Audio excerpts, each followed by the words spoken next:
There are three institutions you never question in a small southern town: football, family recipes, and the church. But what happens when the man behind the pulpit isn't who he claims to be? When the shepherd guarding your flock is actually the wolf? This is the story of how our town nearly lost more than its faith, and how my wife narrowly escaped becoming another secret buried in the soil of Pine Hollow. My name is Harry Mitchell, and until 6 months ago, my biggest concern was whether our high school football team would make state championships. Now I wake up in cold sweats, wondering how I missed the warning signs that put my wife in the hands of a predator. It started when Pastor Samuel Reed arrived in Pine Hollow last spring.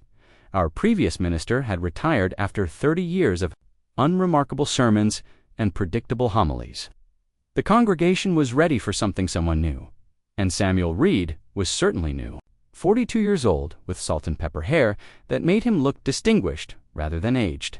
Tall, with a kind of confident posture that commanded respect without demanding it. His credentials were impressive. Seminary in Nashville, missionary, work in South America, a small but growing ministry in Kentucky. Before he felt called to our little corner of Alabama, God speaks to us in whispers, he said during his first sermon, his voice carrying to every corner of our modest church, without seeming to rise above a conversational tone. But sometimes those whispers can change the course of our lives if only we have the courage to listen. I remember glancing at my wife Emily during that sermon. She was transfixed, her eyes never leaving the pulpit. Our 8-year-old daughter, Lily, sat beside her, unusually still for a child who typically treated Sunday service as an extended fidgeting competition. "He's different," Emily said on the drive home, her voice thoughtful. "Makes you think about things differently." I nodded, only half listening as I mentally reviewed the presentation I needed to finish for work the next day. Southern Paper Products wasn't exactly a Fortune 500 company, but I'd been eyeing a promotion to regional sales manager for nearly 2 years. The current manager was retiring in 3 months, and I was determined to position myself as the only logical replacement. If I'd been paying more attention to my wife, to our new pastor, to the subtle shifts in our community, maybe things would have turned out differently. But that's the thing about hindsight. It's always crystal clear when viewed through the lens of catastrophe. Pastor Reed integrated himself into our community with remarkable speed. Unlike his predecessor, who maintained a dignified distance from his congregation, Reed was everywhere blessing new businesses, attending high school football games, showing up at hospital rooms before the family had even arrived.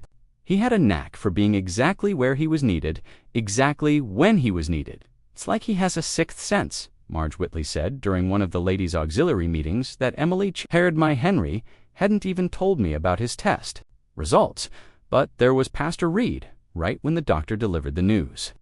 The women nodded in appreciation, but looking back, I wonder if any of them felt what should have been obvious. Something wasn't quite right about a man who seemed to know things he shouldn't. Our family's turn for a personal visit came about a month after Reed's arrival. Emily had mentioned after Sunday service that Lily had been struggling with nightmares, and Reed suggested he might stop by to offer some guidance.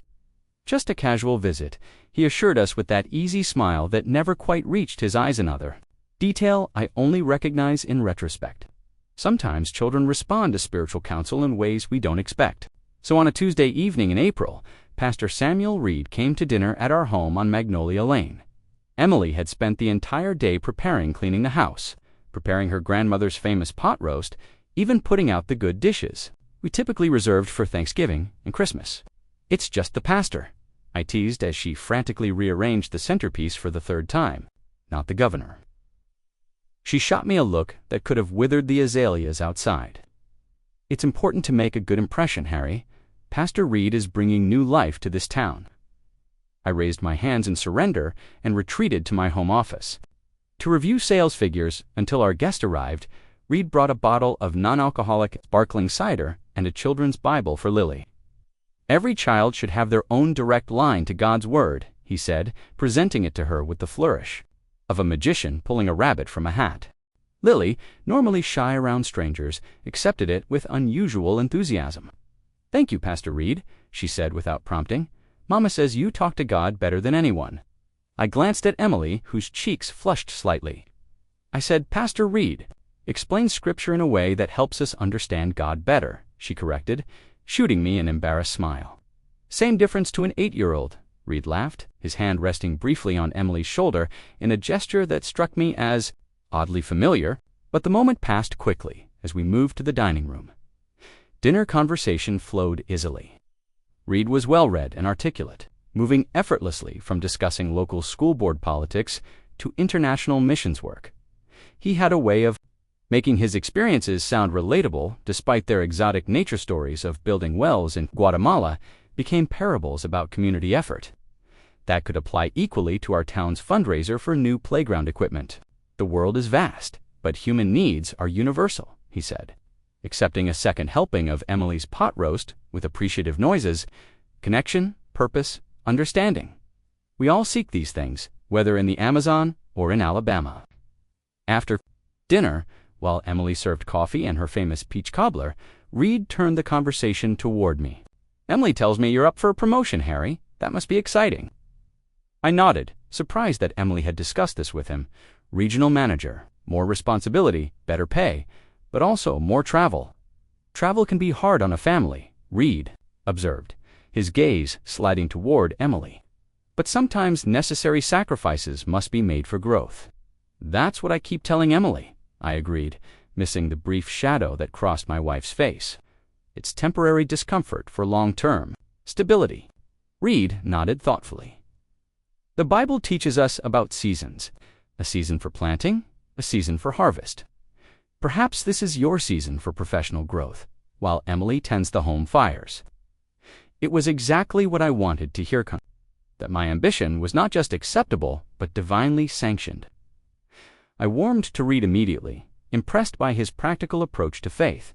Before leaving that night, Reed suggested we make these dinners a regular occurrence. "It's important for me to know my congregation as people, not just faces in the pews," he explained, "and I particularly enjoy homes with children. They remind me of what's pure in this world." Emily readily agreed, and just like that, Pastor Samuel Reed became a fixture in our lives. What I couldn't know then was how that fixture would eventually threaten to tear our foundation apart. 2 months after Reed's first visit to our home, I got the promotion I'd been chasing, regional manager, with a 30% salary increase and territory covering 3 states. The catch: travel. Lots of it. 3 weeks out of every month, at least for the first year, my boss explained.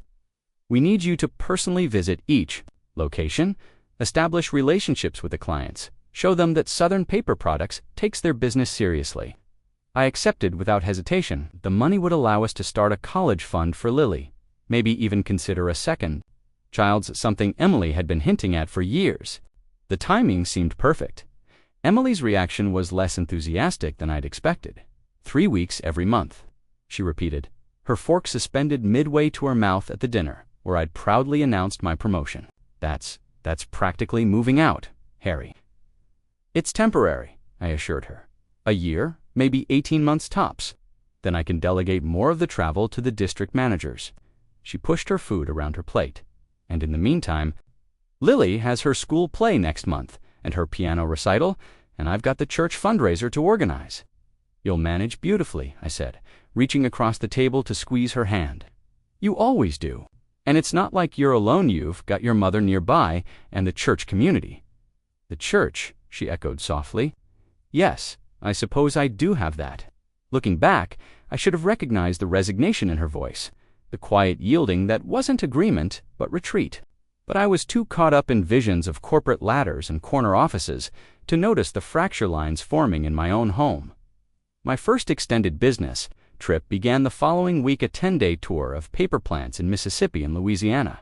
I called home every night, brief conversations punctuated by bad cell reception and my exhaustion. "How are things?"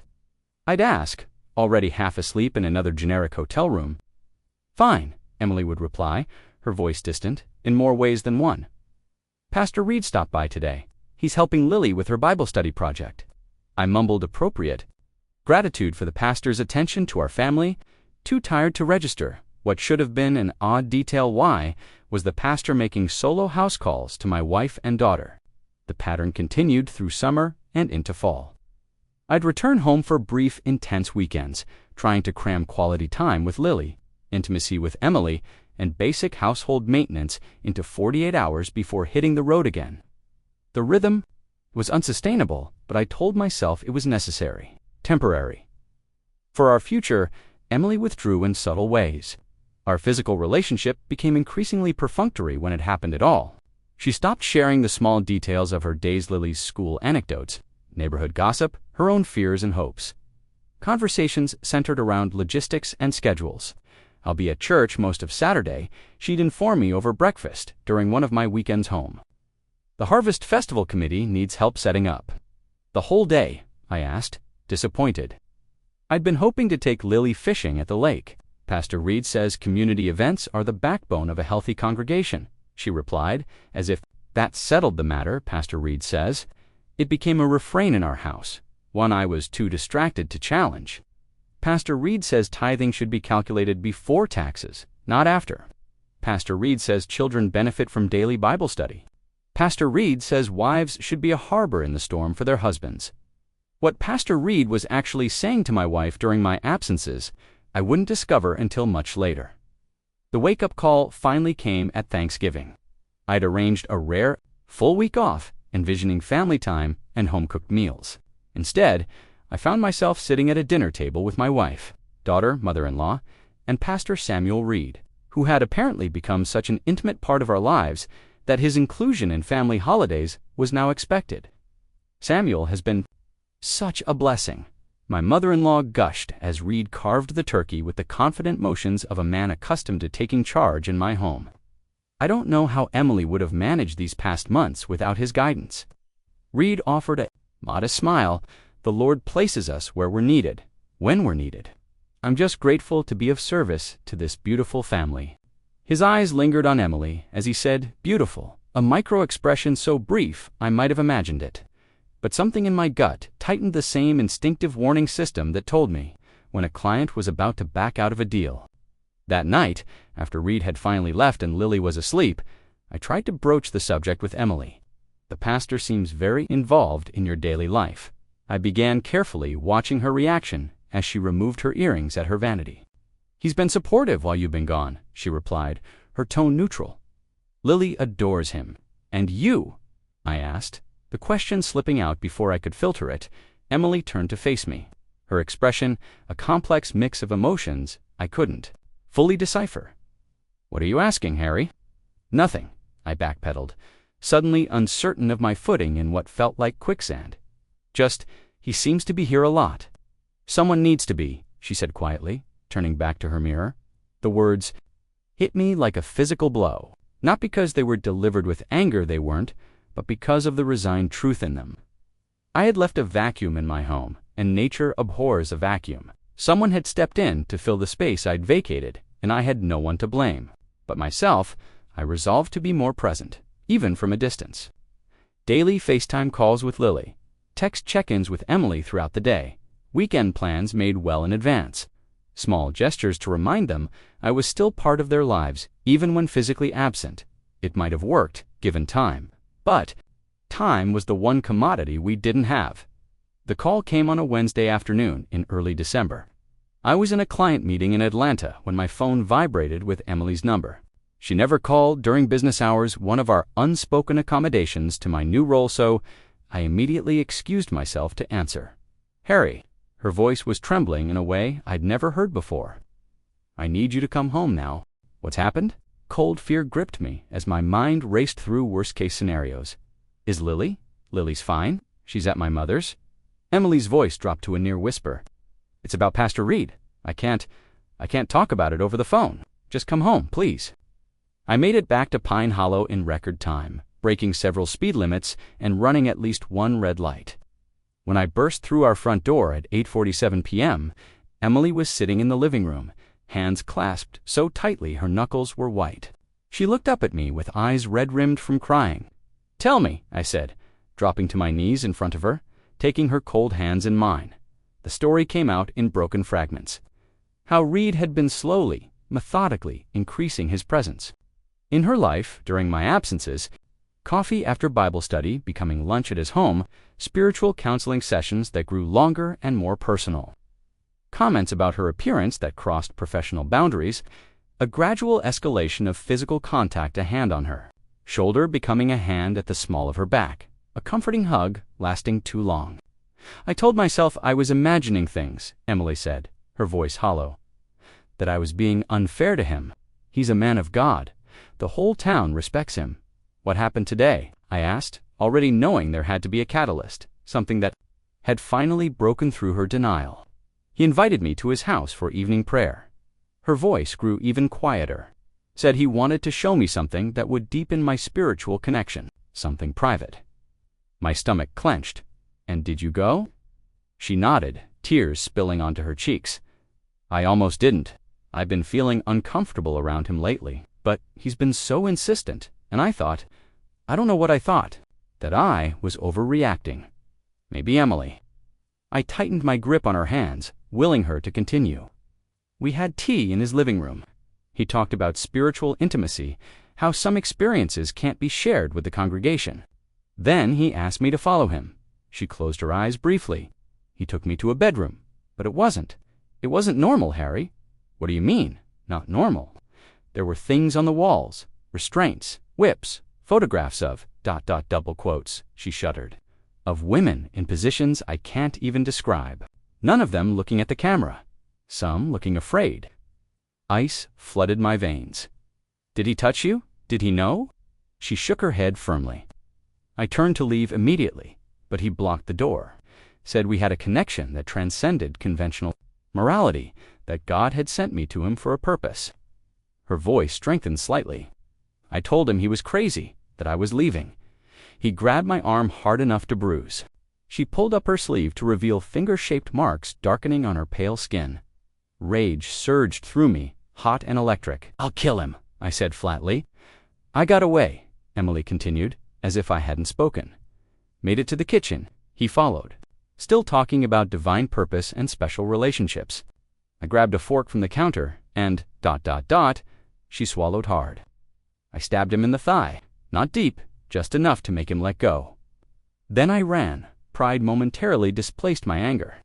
My wife, who apologized to telemarketers for not being interested in their products, had defended herself with fierce clarity when it mattered. We need to call the police, I said. Already reaching for my phone, Emily caught my wrist. There's more. When I was running out, I saw something in his living room I hadn't noticed before. A wall of maps with locations marked, and photos, dozens of them, of different churches, different towns. In each one, he looked slightly different. Shorter hair, glasses, once even a beard. But it was him. He's done this before, I said. The realization sinking in with leaden weight. He moves from town to town, targeting isolated women. Emily nodded slowly. There was a news clipping, too, about a missing woman from Kentucky. From the town he supposedly had his last ministry, and the implications were too horrific to fully process. Not just a predator, but potentially something far worse. And he had been in our home. With our daughter, did he ever? I couldn't even finish the question. Emily understood immediately. No, never alone with Lily. I was always there. She squeezed my hand. Always. I believed I had too, but mental images still flashed unbidden. Reed presenting Lily with the children's Bible, his hand lingering on her small shoulder. Reed offering to help Lily with her reading while Emily prepared dinner. Reed suggesting that Lily might enjoy the church youth group when she was a little older. Group he personally mentored. We called the police immediately. They took Emily's statement with professional detachment that bordered on skepticism, understandable in a town where Samuel Reed had become a beloved figure in just 6 months, but they agreed to visit his home to follow up on the assault allegation. They called back 2 hours later. Pastor Reed's house was empty, not just vacated, emptied of personal belongings. Wiped clean of fingerprints with bleach recently applied to several surfaces. The man had vanished, taking with him any obvious evidence of his true nature. But he'd been in a hurry, and people who hurry make mistakes. The investigation moved slowly at first. Many in town refused to believe ill of their charismatic pastor. Theories circulated. Emily had misinterpreted an innocent situation. Reed had been falsely accused and fled, rather than face public humiliation. I had invented the story out of jealousy over the pastor's close relationship with my family. That last one particularly stung. not least because it contained a grain of truth. I had been jealous not without cause, as it turned out, but the emotion had been there. What ultimately broke the case open wasn't Emily's testimony or my insistence, but Reed's own compulsive record-keeping. The police might have missed it. If Emily hadn't remembered one crucial detail during her second interview, he talked about a special place, she recalled. A cabin on Lake Martin where he went for spiritual retreats, said it had been in his family for generations. A simple property record search revealed no cabin at Lake Martin owned by anyone named Samuel Reed. But there was one owned by a Samuel Yoder name that triggered an alert in the FBI database. Samuel Yoder had been born into an Amish community in Pennsylvania 38 years ago. At 18, he had left during his rumspring of the period when Amish youth experienced the outside world before deciding whether to be baptized into the faith. Yoder never returned, and his whereabouts had been unknown until 3 years ago, when his name surfaced in connection with a sexual assault investigation in Ohio. A woman from the congregation where Pastor Thomas Graber had recently established himself. The charges in Ohio had been dropped when the victim recanted her story after, we would later learn, receiving threatening messages regarding her children. But the investigation had put Samuel Yoder, Thomas Graber, on law enforcement radar. Since then, he had assumed at least 4 additional identities, all as religious leaders in small, isolated communities across the Midwest and South. In each location, the pattern was the same. Establish credibility quickly. Identify vulnerable women, typically those with absent partners or marital difficulties. Provide spiritual counsel that gradually became more personal and eventually exploit the relationship. When suspicion arose, he would disappear, leaving behind confused congregations and shattered victims. What no one had known until police searched the Lake Martin cabin was that Yoder kept trophies, journals documenting his conquests, photographs, personal items taken from victims, and in a hidden compartment beneath the floorboards, evidence of something far darker, IDs belonging to 3 women who had been reported missing from communities where Yoder had established his temporary ministries. The manhunt lasted 5 days. In the end, it wasn't sophisticated police work that caught him, but his own arrogance. Convinced of his ability to disappear and reinvent himself, he had merely traveled to the next state over, already establishing himself as a grief counselor. In a small Georgia town, Emily and I watched the news footage of his arrest from our living room, her hand clutching mine with bruising force. The man being led away in handcuffs looked somehow smaller than the commanding figure who had carved our Thanksgiving turkey. His carefully maintained facade had crumbled, revealing the hollow predator beneath. "How did we not see it?" Emily whispered, her voice raw. "How did I let him get so close to us?" I had no answer that didn't sound like an accusation or an excuse. The truth was, we had both been vulnerably from isolation, me from ambition. We had created the perfect environment for a predator who specialized in exploiting exactly such weaknesses. The aftermath was predictably difficult. Our church congregation fractured between those who couldn't accept the truth about their beloved pastor and those who felt betrayed by his deception. Old friendships cooled as blame and recrimination flowed freely. Emily withdrew from church activities altogether, unable to face the whispers and stares. Lily, mercifully, was young enough to be told a simplified version of events. Pastor Reed had done something bad and had to go away. She accepted this with the resilience of childhood, though she still occasionally asked when we would get a new pastor who could tell stories as well as Reed had. As for me, I requested a position with less traveler, significant career setback, but one I embraced willingly. Some prices are too high, some risks not worth taking. My family needed me present, not just providing. 6 months have passed since Samuel Yoder's arrest. The trial is still pending, delayed by the complexity of building cases across multiple jurisdictions. Emily has started seeing a therapist, working through the shame and self-recrimination that aren't hers to bear but cling to her nonetheless. Our marriage is healing slowly, painfully, with more honest communication than we've had in years. Last week, I found Emily sitting on our back porch, watching the sunset with a thoughtful expression. "Do you think we'll ever trust anyone again?" she asked as I sat beside her. "I don't know," I answered honestly, "but I think maybe we need to start by trusting each other more. really seeing each other?" She nodded, leaning her head against my shoulder. "I kept so much from you, things I was feeling, doubts I was having. I thought you were too busy, too focused on work, to care. And I was, I admitted. Or at least, I let you believe that. I was so caught up in providing the perfect life that I forgot to be part of it." We sat in silence as darkness settled over our yard, the chirp of crickets replacing birdsong. Not a comfortable silence, we're not there yet, but an honest one. A beginning. Pine Hollow is quieter these days. The scandal has left its mark, a wariness that wasn't there before. The new minister, a grandmother of 5, with 30 years of vetted service in a neighboring county, is rebuilding trust slowly, without the flashy charisma that now sets off warning bells for all of us. As for Samuel Yoder, or whatever his real name might be, his story continues to unfold in police interviews and evidence rooms. The full extent of his crimes may never be known. What is certain is that Emily was one of the lucky ones. She recognized the danger and fought back before it was too late. I think often about the near miss, how close we came to becoming another tragic headline. About the fragility of the institutions we trust and the people we welcome into our lives.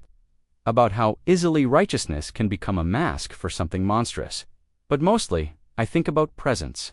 About being truly, fully here with the people I love.